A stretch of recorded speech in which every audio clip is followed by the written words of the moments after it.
Assalamualaikum warahmatullahi wabarakatuh. Perkenalkan, nama saya Slamet Rujiono dari SMK Informatika Wonosobo. Pada kesempatan ini saya akan merefleksikan hasil wawancara saya terhadap dua orang narasumber yang beliau ini kepala sekolah. Nah, dari hasil wawancara yang saya dapatkan dengan beliau berdua ini mempunyai karakter masing-masing sesuai dengan jiwa yang beliau miliki, kemampuan dan juga kelebihan yang beliau miliki. Yang pertama dari SMK Informatika Wonosobo yang saya wawancarai di hari sebelumnya, sangat luar biasa pengalaman beliau yang beliau sampaikan kepada saya. Dan yang wawancara kedua dengan Kepala SMK Andalusia Wonosobo juga sangat luar biasa, yang notabene sekolahnya sekolah berbasis pondok. Beliau masih muda, sangat luar biasa, bisa membawa SMK-nya lebih bagus, lebih maju, SMK yang berbasis pondok pesantren atau boarding school. Pada kesempatan ini saya akan menyampaikan refleksi hasil wawancara yang saya lakukan. Yang pertama terkait dengan 4 paradigma dilema etika. Dari beberapa kasus yang sudah saya tanyakan kepada beliau berdua, yang pertama yang terkait individu dan kelompok, memang dari pengalaman beliau sering terjadi dari misalkan siswa ataupun guru ada hal-hal yang berkaitan dengan dilema etika individu dan kelompok. Yang selanjutnya terkait dengan rasa keadilan lawan rasa kasihan. Ini juga hasil wawancara saya, beliau berdua juga merasakan hal yang sama. Ada hal yang terkait dengan rasa keadilan melawan rasa kasihan. Yang selanjutnya terkait dengan kebenaran dan lawan kesetiaan. Ini juga beliau rasakan terjadi di sekolah sebagai menguji mental kesetiaan yang melawan kebenaran. Dan juga paradigma yang keempat yaitu jangka pendek dan jangka panjang. Ini juga terjadi dan harus membutuhkan keterampilan khusus atau pengalaman khusus agar hal-hal yang terjadi terkait 4 paradigma tadi bisa diatasi dengan sebaik-baiknya tanpa ada pihak yang merasa dirugikan ataupun pihak yang masih ada rasa kurang puas ataupun kurang sesuai atau adil terhadap keputusan yang diambil. Nah, yang berikutnya terkait dengan prinsip penyelesaian dilema yang beliau berdua pakai. Yang pertama, berpikir berbasis hasil akhir. Nah, hasil akhir yang sangat luar biasa yaitu apabila ada suatu permasalahan dari pihak pertama, pihak kedua, masing-masing bisa menerima sebagai suatu pembelajaran. Yang berikutnya, prinsip yang kedua yaitu berbasis peraturan. Di suatu sekolah, baik yang hasil wawancara pertama dan kedua, sekolah mempunyai aturan, yang aturan itu ditegakkan oleh seluruh warga sekolah. Terkadang aturan tersebut dilanggar atau mungkin menyalahi aturan hal-hal yang dilakukan oleh warga sekolah tersebut. Tetapi kita juga harus mengingat ada 4 paradigma yang sebelum saya sampaikan. Kita tetap berpikir aturan itu harus ditegakkan, tetapi tanpa merugikan pihak-pihak yang lain yang terkait di dalamnya. Yang prinsip ketiga yaitu berbasis rasa peduli. Rasa peduli ini memang hal yang luar biasa. Kita sebagai seorang manusia tidak bisa hidup sendiri. Manusia dari lahir sampai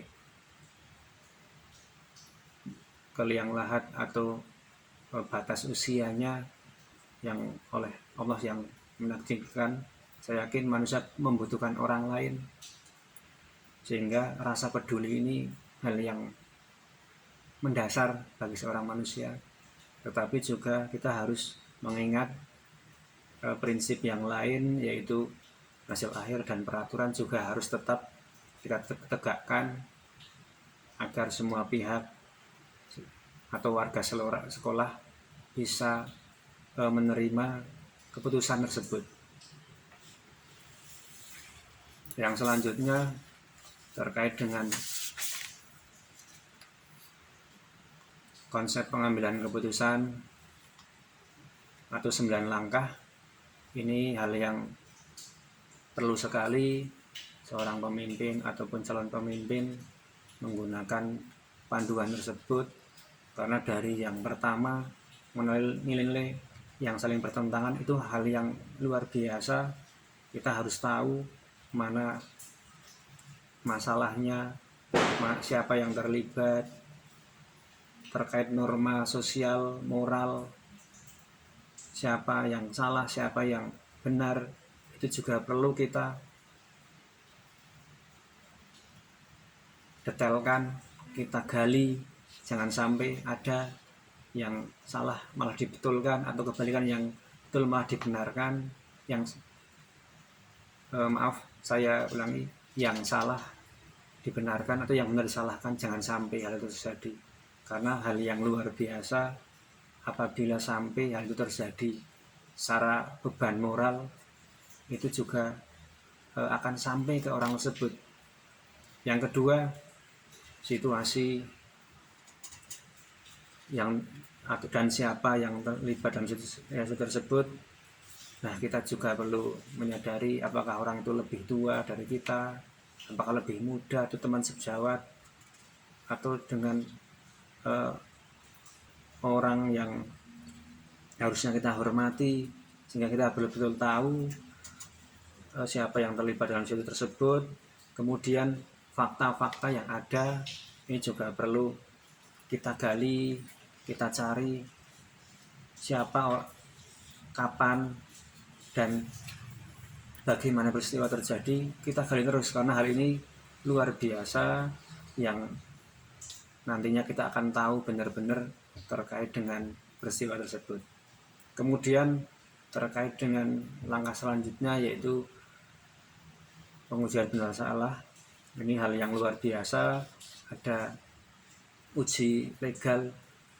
Nah, ini terkait dengan situasi ini tidak mudah, karena terkait dengan benar lawan benar yang kita sebut dengan dilema etika, dan juga antara benar dan salah, yaitu bujukan moral.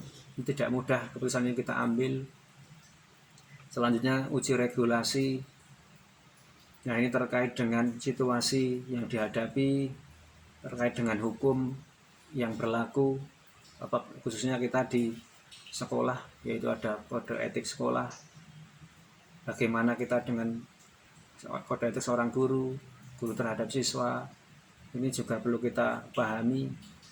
Termasuk uji intuisi terkait dengan perasaan kita, apakah ini salah atau tidak, melibatkan banyak orang atau beberapa orang saja. Yang kemudian uji panutan, uji publikasi, terkait uji publikasi, apakah situasi ini kalau kita publikasikan bagaimana efeknya, baik apa tidak orang yang melihat dan mendengarnya. Yang berikutnya uji panutan atau idola. Nah ini luar biasa karena kita jadi seorang guru itu jelas idola, yaitu sesuai dengan bahasa Jawa, digulan ditiru kita, atau terhadap hidup ibu kita yang kita sayangi, orang yang melahirkan kita, yang mendidik kita sampai sekarang, yang menjadi tulang punggung atau dasar pokok pendidikan bagi anak, yaitu seorang ibu. Yang berikutnya pengujian paradigma benar dan salah, lawan salah. Ini yang perlu kita gali, yaitu individu lawan kelompok, rasa keadilan lawan rasa kasihan, kebenaran lawan kesetiaan, jangka pendek dan jangka panjang. Nah ini dari beliau tadi yang saya wawancarai sudah menggunakan paradigma ini yang luar biasa. Beliau menyampaikan, dan juga prinsip resolusi, berpikir akhir, peraturan, dan rasa peduli ini luar biasa, termasuk investigasi optri, trilema, ini juga sudah beliau lakukan karena sesuai pengalaman beliau di sekolah masing-masing. Yang berikutnya buat keputusan ini yang tidak mudah, kadang keputusan itu ada yang awalnya tidak menerima, itu juga tidak mudah buat keputusan, membutuhkan keberanian secara moral untuk melakukannya.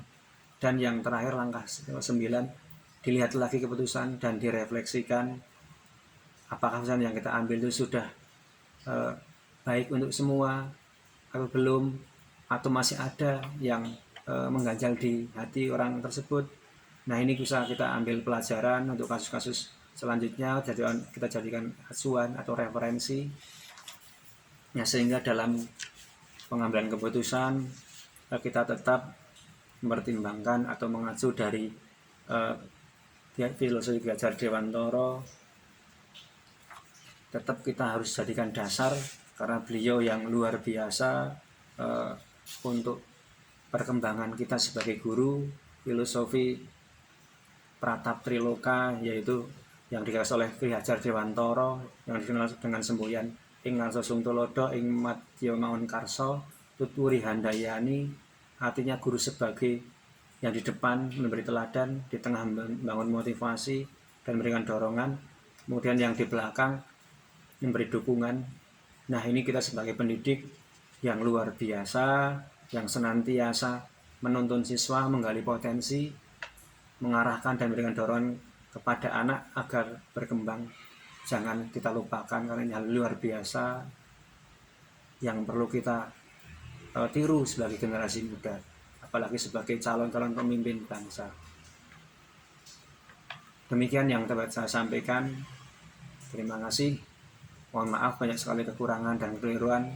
Saya akhiri, wassalamualaikum warahmatullahi wabarakatuh. Salam CGD.